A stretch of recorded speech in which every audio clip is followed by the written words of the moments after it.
Hello and welcome to the Caniper Effect. This is a studio spotlight on the Studio Cockpit. Yes, I know Studio Spotlight's a Caniper's thing. Don't care, he lives in Australia and the borders are now open, so if need be, I will gladly go for a biff in the Macca's car park. But anyway, with the threats out of the way, let's get to the video. Also, a little disclaimer, as I know Studio Cockpit is a name that's known outside of Dragon Ball and especially among Pokemon fans. Since this channel is mostly centered around Dragon Ball, that is the series, which will be emphasized most throughout this video, but stick around because I'll get a little into Pokemon's production as well. But let's get to it. So in early 1978, an assistant director working in Tokyo by the name of Hidenori Yamaguchi had left Studio 8 and founded his own Studio Cockpit, with it specializing in both key and in-between animation, as well as finishing work, which refers to the job of inking and coloring an animator's drawings. Now, although there are no direct credits to the studio that year, in the following one, their first contracted job would be some minor support work on Julie the Wild Rose, providing in-between animation on the 4th episode. Now, that might sound like quite insignificant work compared to Cockpit's later credits. However, support work such as this is quite a common practice for many newly formed studios, and can be essential for survival throughout the early stages, due to them often having a lack of talent or finances, and oftentimes both. However, it wouldn't be that long until the new studio would land its first work with Toei Animation, most likely due to connections Yamaguchi had established while working on some of Toei's high-profile productions like Mazinger Z earlier in the 70s. And from this point, Cockpit would find itself across many of Toei's titles throughout this decade and into the 90s. And a small tidbit is that the show CYBORG 009 also had another animation studio contracted to it, which is a name more than familiar to Dragon Ball fans, however not exactly in the positive sense, Studio Live. It's kind of ironic this production featured what would be one of the top and also the poorest studios quality-wise to have ever worked on Dragon Ball Z. However, the early 80s would mark several new inclusions. For one, Yamaguchi would found Studio Peacock in 83 that would specialize in solely finishing work as well as being an affiliate now of Studio Cockpit. But the second being the addition of an 18-year-old animator fresh out of college, Masaaki Iwane. Interestingly enough, despite his name eventually being almost synonymous with the name of the studio itself, Cockpit was nowhere even close to being his first pick. Initially, Iwane was searching for a studio that provided a regular income rather than incentive-based compensation many offered at the time, and so he set his eyes on Toei Animation, Studio Pierrot, and the newly founded Gainax. However, unfortunately for him, he failed the exams of both Toei and Pierrot, and when it came to Gainax, in his own words, "I was an experienceless nobody, they passed on me as well." He then diverted his attention to one by the name of Anime R, as he believed the studio was in its golden age, but with that came the doubt of whether his own skills were up to par to even join the company, and meanwhile was weighing up the decision of having to move to Tokyo if he did. However, it was Iwane's love for the Yamato franchise by Leiji Matsumoto that would make him change course.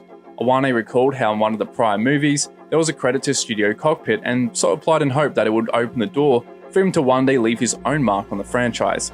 And so it was set. Iwane grabbed his drawings, moved to Tokyo, and this time, much to his delight, passed the entrance exam. Iwane notes many years later if he had failed, his next option would have been the second studio listed in the credits under Cockpit, Mushu Onion Production. Now, although it cannot be understated how important Iwane would be to the studio down the line, that by no means he was the only skilled animator there at the time, as you had other young talents like Masatomo Sudo joining a little earlier in 81, and who would go on to work on classics like Akira and become heavily involved in the Detective Conan franchise, as well as Lupin. There was also Noriko Takahashi, who you can find just about on any title from Naruto to Food Wars, and sports quite an impressive resume in his own right. But in 1986, another hardcore Yamato fan would join the team, that being Keisuke Masunaga. Masunaga, much like Iwane, would be another key figure in shaping Studio Cockpit's reputation. And by simple observation of his early days, it's not hard to see the patterns forming. In just a year alone, Masunaga had been promoted from an in-betweener to a key animator, while also clearing the studio's requirements of an in-betweener to produce 1,000 drawings over the course of a single month. And within an industry that's all too often plagued with the lack of time thanks to tight production schedules, an asset such as Masunaga's sheer speed couldn't be more valuable in this environment. Another tidbit is that his first key animation credit was on Bug Tea Honey, with the character designs being by none other than Minoru Maeda, a more than familiar name to Dragon Ball fans thanks to his work as character designer for most of Dragon Ball Z as well as on the original series, where he was regularly involved in at this time. But outside of that, and looking at the studio as a whole, it's clear Yamaguchi's endeavor was successful and the company had maintained a steady stream of contracts, while also bringing on many young and talented animators. However, even as noteworthy those achievements were, the following decade would be where the studio would truly etch out its own notable legacy. So 1991 would bring on several new members to the team who would play a part in that. After some internal conflict over an Mushu Ungen production between a staff member and the company's president, the fallout would lead to a group of animators led by Hisashi Kagawa exiting the company. However, with one of the members in the group having connections to good old Yamaguchi, many of the crew would make their way over to Cockpit. Kagawa, on the other hand, had his sights on being a freelancer, although with a lot of his colleagues having made the move, he put those ambitions on hold and likewise joined. And with that, Cockpit had acquired another young talented supervisor, but also several equally great key animators, that being Tatsufumi Tamakawa and Yoshihiko Umakoshi. All three would later go on to work on Dragon Ball Z, and with also interestingly Kagawa and Umakoshi in particular being some of the few former Cockpit members to have participated in the franchise post-Z, with Kagawa having a credit on Super's first opening and surprisingly being active on Super Dragon Ball Heroes of all things, and with Umakoshi marking his return with Dragon Ball Super Broly. However, in Umakoshi's case, it would be his character design work on shows from Berserk to Heart Catch Pretty Cure, but especially in recent years on Studio Bones' My Hero Academia, which would really launch his name out there to both casual and hardcore anime fans alike. But in 1992, with Toei underway on the production of another magical girl show, however of much more notability than many of their prior ones, Sailor Moon, many of the new talents would get to put their stylistic quirks on display. Studio Cockpit would debut with episode 3 and would be cemented in the production rotation. The Sailor Moon team initially would be made up of predominantly the same crew from Goldfish Warning, just having finished airing, another one of the many Toei titles you can find Cockpit contracted to, with naturally Kunihiko Natsume following on as supervisor for their first couple of entries. However, after some tension internally, there would be a supervisor shuffle with one of Sailor Moon's producers, having Natsume swapped out with the new Kagawa filling that role for Cockpit's episodes going forward, while also now getting a chance to provide his Kanada-esque animation on top, before then later going on to be entrusted with the character designs for several movies. Meanwhile, with another one of Toei's high-profile productions, Dragon Ball Z, Studio Junior, who had been tied to the franchise since the first episode, left in early 1993, and with the current arc approaching an action-heavy tournament, several studios, including Cockpit, were brought into the staff rotation. However, with Kagawa and his team locked into Sailor Moon, the core team assembled for Dragon Ball would be made up of Keisuke Masunaga as their animation supervisor, and who, while relatively new to this position, would be one of the chief architects to developing the core aesthetic of their episodes. With the key animators, the main staff list would include Isao Sugimoto, who joined the company in 1988, and also being one of the only members on the team that had worked on the series prior, thanks to some minor support work Cockpit was contracted to for Movie 6. And although Masunaga is the name many think of when hearing Cockpit, Sugimoto's presence would be equally crucial to their entries, handling the most amount of cuts in their episodes and etching out the highest list of credits on the show next to Masunaga himself. Meanwhile, one of the studio's veterans, Masaaki Iwane, had been bouncing around multiple shows, certainly living up to his workhorse reputation. From just 1990 to 1993, he would be credited on up to 13 separate franchises, with a particularly high involvement with the Brave franchise, at this point having contributed key animation across 28 episodes. Even despite his commitments, he would be added to the team. However, with heavy ties still to Brave as a regular key animator, his general contributions would be often under that of his fellow staff, and with instances of his name being the lowest on the key A list. Even so, he would be present for the majority of Cockpit's episodes. Up next then would be Chisato Akihira. Although absent for several of Cockpit's initial entries, onward from episode 201, Akihira, much like Sugimoto, would regularly tackle a high amount of cuts. Then to our final member, Masayuki Sato. Likewise, he wasn't present initially, debuting sometime later with episode 253. Sato, a relatively new face to the studio, well, if his credits are anything to go by, would now join the crew, being a regular on the show. Outside of the core staff, you would have other talents from the studio like the aforementioned Umakoshi and Tamakawa, and others like Natsume dropping in for an episode or two. It also wasn't uncommon for occasionally an in-house Toei animator, or even one from another studio entirely, such as Shindo Pro, to assist in their episodes. On that note, it's also worth detailing that to bypass the issues that often come with outsourcing, new studios working on the series would be paired together with a more experienced staff member on the production, sometimes one of Toei's direct employees, or once again a member from a separate studio entirely. The average period for this process would extend for 3 episodes. For Cockpit's initial entries, A former Junyo member now employed by Toei, Naoki Miyahara, would be chief AD on their episodes, albeit uncredited, whose style was very much the polar opposite of Masunaga's, making his corrections rather easy to spot.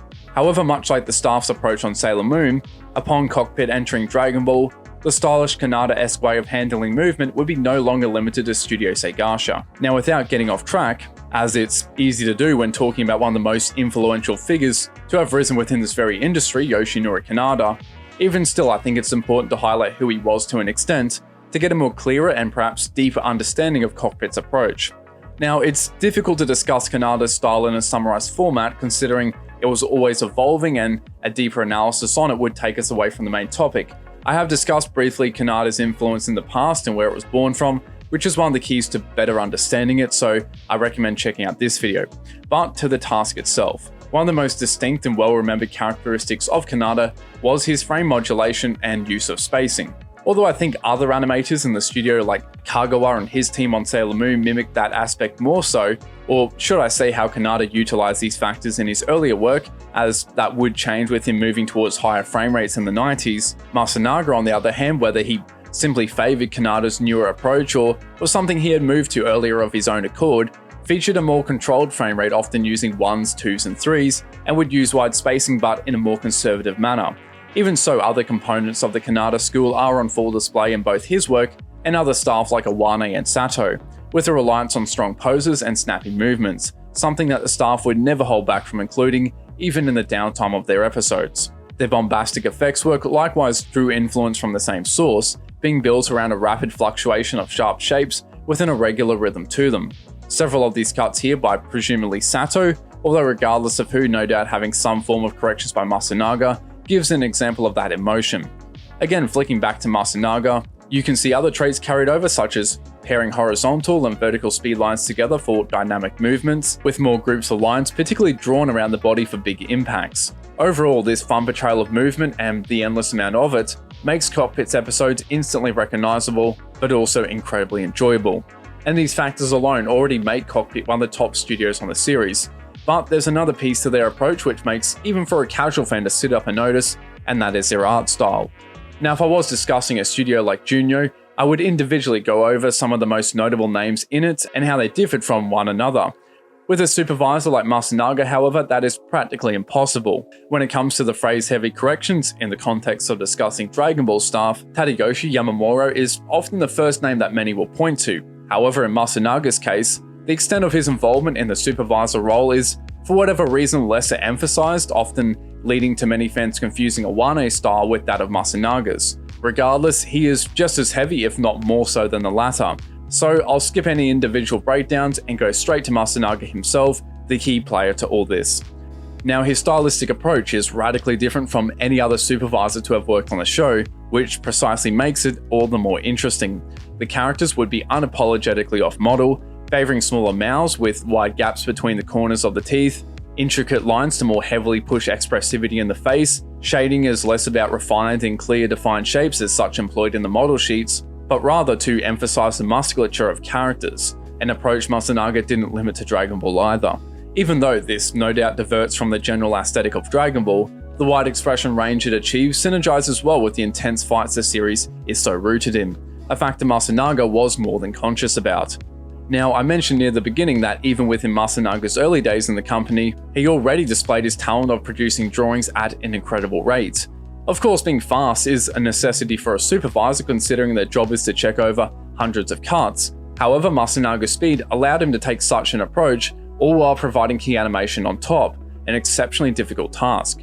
This particular look to the episodes he supervised wasn't just through how strong they were in the individual sense, changing up entire poses and redrawing smoke quite often, but the general consistency of it across both the layout and key animation stage. Even experienced animators would have their work quite often fully redrawn.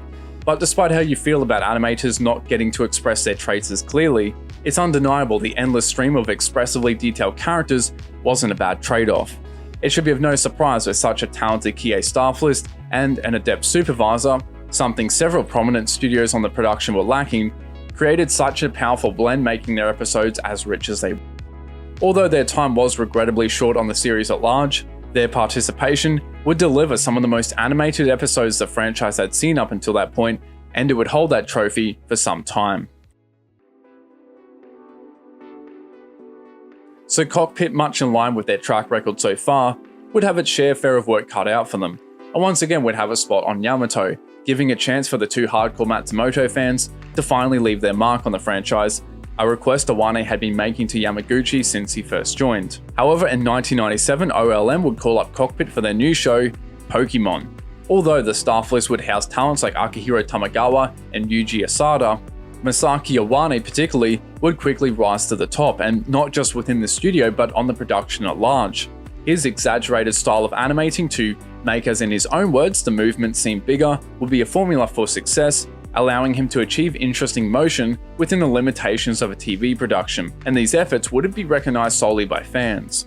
Within the early days of the series, his colleague Tamagawa would be moved onto a short Pikachu's Summer Vacation. Tamagawa, who likewise shares several similarities to Iwane in both his style, but also the Cockpit's tradition of speed, would often take on the majority of key animation for Cockpit's entries with Iwane. However, with the duo temporarily separated, or so they thought, the circumstances would lead to Iwane handling it all himself for both 56 and 63. Even though Iwane's talents was already recognized to a degree prior, being placed on key moments from day one, OLM staff were quite impressed and would approach Cockpit in establishing Team Iwane and Team Tamagawa. From this point, Iwane would solo animate his episodes going forward, which is an element of Pokémon's production that remains unchanged. And somehow, amongst such a significant workload, he would have time to assist other studios on Pokémon and even within other OLM productions. In all, Cockpit, much like on the previously discussed titles, would be established as a fan favourite, but amongst a new generation of anime watchers. Even despite these successes, however, the studio would lose several of their key staff, such as Yoshihiro Kitano, relocating to Hawaii, now being a member of Square USA, to work on Final Fantasy The Spirits Within, being joined by none other than Kanata himself. Yoshihiko Umakoshi and Masayuki Sato in the 2000s would likewise depart, now taking the freelance route, and Hisashi Kagawa would go on to join Toei. But with a steady stream of new talents coming in, such as Masahiro Yamanaka and Mitsuzumi Yoshino, as well as retaining several veterans such as Tamagawa and Iwane, the staff composition of Cockpit would hold strong and would remain heavily involved in the industry, doing support work from on the bombastic Fooly Cooly to the classic street racing series Initial D. However, after almost 40 years in the industry, early 2016 would mark the unfortunate closing of the studio, officially ending Cockpit's saga. It was noted on Iwane's website that it wasn't financially related, as it so often is in this industry, although the exact cause has yet to be specified. However, in an effort to preserve the name and to keep the Pokémon team intact, Iwane and Yuji Asada would found a small company called Just Cockpit, comprised solely of their Pokémon team. Even as sad as it is to see a prominent studio shut its doors, they would leave one impactful legacy, whether it was through the many young talents they helped foster or the animation they directly created. It's one many will keep in high regard for years to come. So thank you everyone for watching, and especially since you have to the end. That probably is the most time I've ever spent on a script, or at least I can remember. I've certainly written ones of a similar length, but this one was just so information dense. The first day, or actually I think the second it was, I almost spent like a full day going through every single credit they had, just putting the work they had done in the 80s in order by day to like try and figure out what shows they started on. So certainly a bit more time consuming than usual, but overall it was a lot of fun. I got the chance to talk about a lot of different shows and animators that I haven't before, so that was refreshing. But yeah, with that note, thank you for watching, and I'll see you later.